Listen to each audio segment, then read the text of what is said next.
দুনিয়াতে উলঙ্গ আইছি এই সাদা কাপড়টার জন্য, এই সাদা কাপড়টার জন্য আইছি দুনিয়াতে। পুরুষ মানুষ ঢাকার দরকার নাই, সাদা কাফন দেখলে অন্তরের মধ্যে কি আসে? একটু ভয়। আর সেটা মনে রাখবেন, পুরুষের ঢাকার দরকার নাই, মহিলাদেরকে এভাবে উপর দিয়ে ঢেকে দিতে হয়। মরণের হরে জীবিত থাকতে দরকার নাই। কি কন? আমার মেয়ে, আমার স্ত্রী, আমার বোন, আমার মা বেপরদায় চলে, আমরা হইলাম দায়ুস। ওই পুরুষ দায়ুস যে তার স্ত্রী সন্তানকে পর্দা করায় না। আপনি থাকতে আপনার স্ত্রী কিভাবে ফেরিওয়ালার সামনে যায় আলু ফ্রাইস কিনে? আপনি দেশে থাকতে, আপনি এলাকা থাকতে আপনার স্ত্রী কিভাবে মার্কেটিং করে যায়, এভাবে বাজার সদাই করে? আপনি পুরুষ কেন পর্দার ব্যাপারে সচেতন নয়? আপনার উপযুক্ত মেয়ে ওড়না ছাড়া ঘর থেকে বের হয় কিভাবে? আপনার মেয়ে, আমার মেয়ে কিভাবে পায়জামা টাকনুর উপরে পরে? আমার ছেলে কিভাবে পায়জামা টাকনুর নিচে পরে? আমার টাকা দিয়ে আমার ছেলে সিগারেট খায়, আমার টাকা দিয়ে আমার টাকার এমবি খরচ করে আমার ছেলে মেয়ে ঘরের মধ্যে গান বাজনা করে। আপনি পুরুষ উদাসীন, আপনার খবর নাই। খোদার কসম, দায়ুস ওই পুরুষ যে পুরুষ তার পরিবারকে দিন শিক্ষা দেয় না, কোরআন শিক্ষা দেয় না, পর্দার কথা বলে না। আর দায়ুস জাহান্নামে যাবে।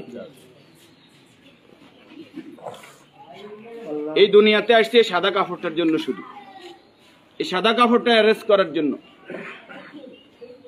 কিন্তু এই সাদা কাপড়টাও নিজের টাকায় কিনা হয় না, নিজের টাকায় কিনা হয় না। আত্মীয় স্বজন কেউ না কেউ, আমরা অনেক সময় শুনছি যে 3.5 হাতের মালিক ছাড়া আমি ন, আমি নিজে 8-10টা কবর এইভাবে দিছি যে উনি যে জায়গা দেখাই গেছে এই জায়গায় কবর দিন আর জায়গা দিছি আমাদের বাড়িতে। কথা কি বুঝতে পারছেন? উনি যে জায়গা দেখাই গেছে ওই জায়গায় দিতে পারি নাই বিভিন্ন কারণে। ওই জায়গার মধ্যে হয়তো পুরান কবর পড়ছে, অথবা ওই জায়গার মধ্যে খাদ গর্ত বেশি, পানি হয়ে গেছে।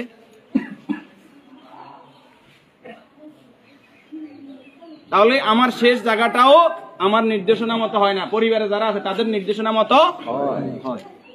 যে রাসূলের সম্মানমর্যাদা এত বেশি, সেই রাসূলের প্রতি দুরূদ ও সালাম সাল্লাল্লাহু আলাইহি ওয়াসাল্লাম।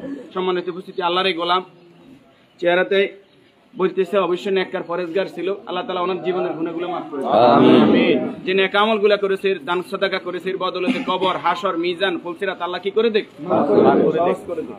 আমরা যারা জানাজায় উপস্থিত হয়েছে আল্লাহ আমাদেরকে মাফ করে দেখ। আল্লাহ তাআলা এই পরিবারকে ধৈর্য ধারণ করার তৌফিক দান করুন, আমিন। 40 জন জানাজাতে কাদেরকে উপস্থিত করাইবেন? আমাদের কত বলবো, বলতে আর বলতে মনে চায় না। সব জানেন কিন্তু আমল নাই। আপনি জানেন যে আত্মীয়তার সম্পর্ক নষ্টকারী জাহান্নামে যাবে, আপনি নিজেই সেই সম্পর্কটা বারবার নষ্ট করেন। আপনি জানেন যে আগে সালাম দিতে হবে, আপনি সালাম দেন না। আপনি জানেন যে নিজের জন্য যেটা ভালো মনে করি অপরের জন্য সেটা ভালো মনে না করলে আমি ইমানদার নয়। আপনি জানেন প্রতিবেশীর হক নষ্ট করলে ইমানদার নয়। কই নাই, সব শুধু জানি, আমল করি না। আমাদের মাঝ থেকে আমলটা দূরে সরে গেছে।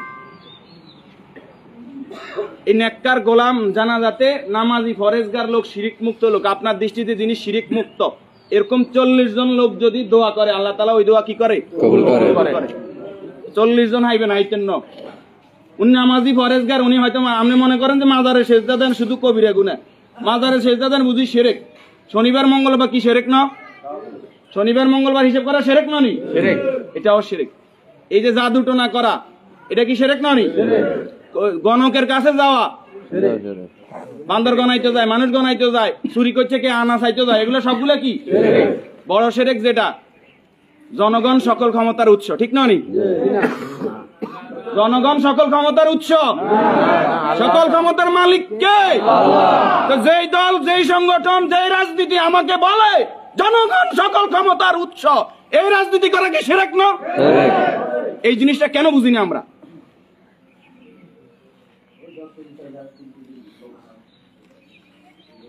আপনি মুখে বললেন জনগণ সকল ক্ষমতার উৎস, অন্তরে আপনি বলবেন যে হ্যাঁ আল্লাহ সকল ক্ষমতার উৎস, এটা তো আল্লাহ মানে না। মুখে যেটা বলতে হবে অন্তরে এক থাকতে হবে। তাহলে সকল ক্ষমতার মালিক কে? আল্লাহ। আর যারা রাষ্ট্র ক্ষমতায় গিয়ে, একজন মুমিন ইসলামী রাষ্ট্র ব্যবস্থার বাইরে যাওয়ার কোনো সুযোগ নাই। যদি আওয়ামী লীগ আবার তওবা ইস্তেগফার করি আই কয় যে আমরা আল্লাহর আইন অনুযায়ী রাষ্ট্র চালাইম, আমরা কইম আলহামদুলিল্লাহ। বিএনপি যদি কালকে বলে যে আমরা রাষ্ট্র চালাইম আল্লাহর আইন অনুযায়ী, কোরআনের আইন দিয়ে রাষ্ট্র চলবে, সৎ নামাজি ফরেজগার লোকরা চেয়ারম্যান মেম্বার হইব, তাকওয়াবান হইব, আমরা বিএনপির সাথে আছি, বিএনপি কে ভোট দেব। যদি জামাত ইসলামী বলে আমরা আল্লাহর আইন দিয়ে রাষ্ট্র চালাইবো, কোরআন চালাইবো, দেশ তাকওয়ার ভিত্তিতে চলবে, রাসূল যেভাবে চালাইবে আমরা তাদেরকে ভোট দিব। যদি চরমনাই বলে তাদেরকে ভোট দিব। আমাদের ব্যক্তিগত কারো কোনো আরস নাই। আমরা এই জমিনে আল্লাহর, এই জমিনে আইন চলবে কার? আল্লাহ। এবার যেই আসুক এই তকমা নিয়ে আমরা তাদের সাথে আছি। রাজি আছেন? ইনশাআল্লাহ। আল্লাহ তাআলা আমাদেরকে কবুল করুন। আমিন। সম্মানিত উপস্থিতি, এই মুহূর্তে